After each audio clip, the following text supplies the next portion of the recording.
अस्सलाम वालेकुम। Welcome to सनाज़ किचन। आज हम बना रहे हैं मार्बल केक।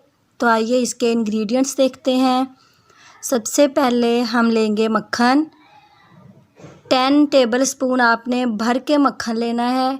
तो 10 चम्मच आप फुल भरे हुए हों वो आपने लेने हैं। 4 अंडे लेंगे रूम टेम्परेचर पे। 2 कप पिसी हुई चीनी लेंगे। 2 कप मैदा लेंगे। 2 टेबलस्पून हम कोको पाउडर लेंगे। 1 टेबलस्पून बेकिंग पाउडर लेंगे। हम आपके घर में जो भी कप है आप वो इस्तेमाल कर सकते हैं। मेरे पास ये वाला कप था तो मैंने ये भर के लिए हैं, चीनी के भी और मैदे के भी। अगर आपके पास मेजरिंग कप नहीं है तो आप ऐसा कोई भी कप इस्तेमाल कर सकते हैं। तो चले अब हम अपनी रेसिपी बनाना शुरू करते हैं। सबसे पहले एक बाउल में हम मक्खन डालेंगे। मक्खन भी आपका रूम टेम्परेचर पे होना चाहिए, ठंडा नहीं होना चाहिए। अब हम इसको बीट करेंगे। तब तक बीट करेंगे जब तक अच्छा सा फ्लफ़ी हो जाए। अब हम इसमें चीनी डालेंगे। थोड़ी थोड़ी करके हमने चीनी ऐड करनी है। ये देखें, जैसे जैसे मैं ऐड कर रही हूँ थोड़ी सी चीनी डालेंगे और फिर हम बीटर से इसको बीट करेंगे। ये देखें, आपने मीडियम स्पीड रखनी है, ज़्यादा हाई स्पीड पे इसको बीट नहीं करना है। ये देखें, फिर थोड़ी सी चीनी डालेंगे, फिर इसको बीट करेंगे। ऐसे ही हम थोड़ी थोड़ी चीनी करके डालते जाएंगे और इसको बीट करते जाएंगे। 3 से 4 ही आपने थोड़ी थोड़ी शुगर डालते जाना है और बीट करते जाना है। देखिए अच्छा सा फ्लफी सा मक्खन होने लग गया है। जो बाकी बची हुई चीनी है वो भी ऐड कर देंगे और इसको अच्छी तरह हम बीट कर लेंगे। 3 से 4 मिनट हम अच्छी तरह बीट करेंगे तो ये बहुत क्रीमी सा टेक्सचर बन जाएगा। देखें माशाल्लाह कितना अच्छा क्रीमी सा टेक्सचर बन चुका है। अब हम इसमें अंडे डालेंगे। पहला अंडा ऐड करेंगे। अब हम दूसरा अंडा डालेंगे इसमें। ऐसे ही हम तीसरा अंडा शामिल कर देंगे अपने मक्खन और पिसी हुई चीनी के मिक्सचर में। देखें, और ये हमारा आखिरी अंडा है यानी कि 4th एग। अब हम इसको ऐड कर देंगे और अब हम अपना बीटर चलाएंगे और मीडियम स्पीड पे ही हम इसको अच्छी तरह बीट कर लेंगे। 4 से 5 मिनट आपने अच्छी तरह इसको बीट करना है। मैं इसको बीट कर रही हूँ। मुझे अपना बैटर थोड़ा सा हार्ड लग रहा है। अगर आपको लगे तो इसमें आधा कप दूध ऐड कर दें। अब मैं इसमें आधा कप दूध ऐड कर रही हूँ। देखें, अब हम मेरी चीनी और दूध वो मिक्सचर बन चुका है। अब हम इसमें आहिस्ता आहिस्ता मैदा ऐड करेंगे और इसको आपने बीट नहीं करना है। स्पैचुला से या आपके पास जो भी हैंड बीटर है जिससे आप रायता वगैरह बनाते हैं उससे आपने इसको मिक्स करना है मैदे को। देखें, और एक ही डायरेक्शन में आपने अपना स्पून चलाना है, ठीक है। ये नहीं कि पहले सीधी साइड को चला लें और फिर उल्टी साइड को। अब हम बेकिंग पाउडर ऐड कर देंगे और अच्छी तरह इसको मिक्स कर लेंगे, ठीक है। ये देखें माशाल्लाह कितना क्रीमी सा टेक्सचर बन चुका है। बीटर से आपने बीट नहीं करना। अगर आप बीटर से बीट करेंगे भी तो बहुत हल्का सा। अब हम इसमें से आधा बैटर निकाल लेंगे। आप टेक्सचर चेक करें, ना आपका बैटर ज़्यादा हार्ड हो और ना ही ज़्यादा पतला हो। अब हम इसमें अपना कोको पाउडर ऐड कर देंगे और एक ही डायरेक्शन में इसको मिक्स करेंगे। देखें, अच्छी तरह मिक्स करना है कि इसमें बैटर में आपके कोको पाउडर के लम्स ना बने। ये बैटर हमारा मिक्स होने वाला है। बैटर हमारा मिक्स हो चुका है। अब हम अपने पैन को ग्रीस कर लेंगे।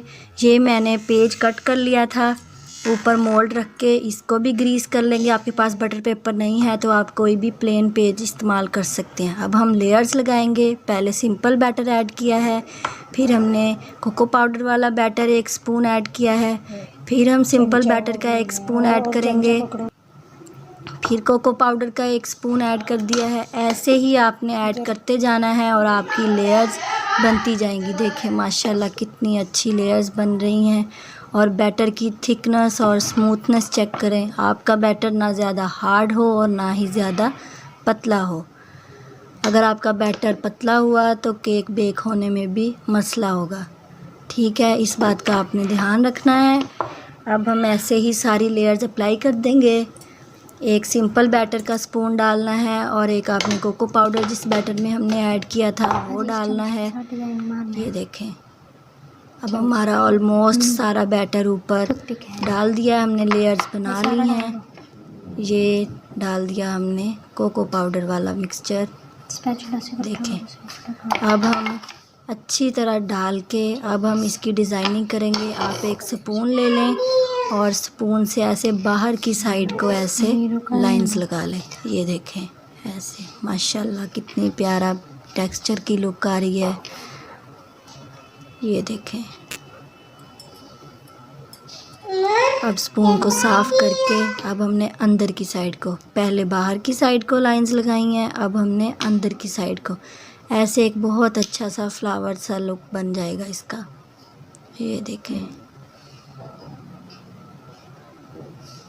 माशाल्लाह कितनी प्यारी लुक बन गई है। मैंने पैन को पतीले को प्री हीट होने के लिए रखा हुआ था, नीचे मीडियम सी आग चलाई हुई है और इस पैन के अंदर मैंने एक नमक की लेयर बिछा के उसके ऊपर स्टैंड रख दिया था।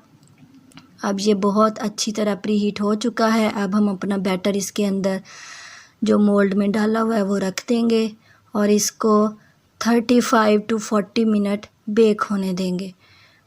आप दरमियान में 30 मिनट पे इसको चेक करके देख सकती हैं। ये देखें, इसके ऊपर मैंने ऐसे वज़न रख दिया था कि इसकी जो इसके अंदर भाप वगैरह जो टेम्परेचर है वो बाहर ना निकले। ये देखिए, अब मैंने आंच भी जो है वो मीडियम स्लो सी कर दी है। अब इसको 45 मिनट्स हम बेक होने देंगे।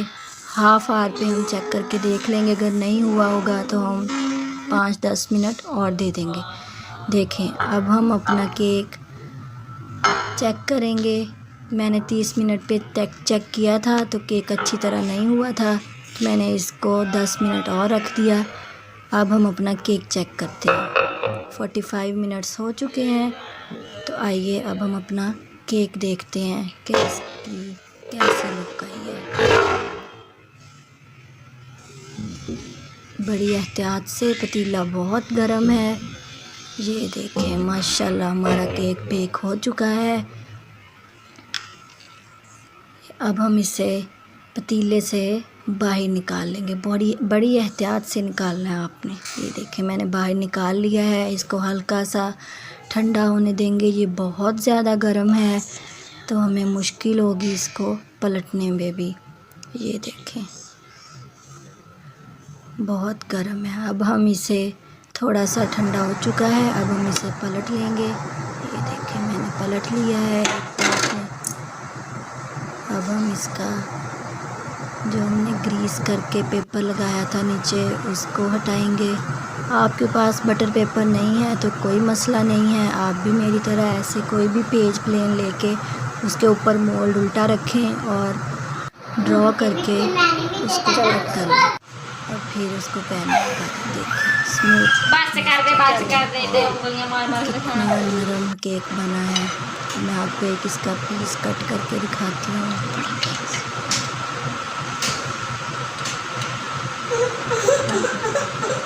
बहुत गर्म है, भापें निकल रही हैं माशाल्लाह। देखिए कितना प्यारा केक हमारा फूला है। सॉफ्टनेस चेक करें, बिल्कुल भी अंदर से कच्चा नहीं है। चेक करें माशाल्लाह बहुत अच्छा बना है। आपको मेरी रेसिपी कैसी लगी आप मुझे इसके बारे में ज़रूर बताइएगा। अल्लाह हाफिज़।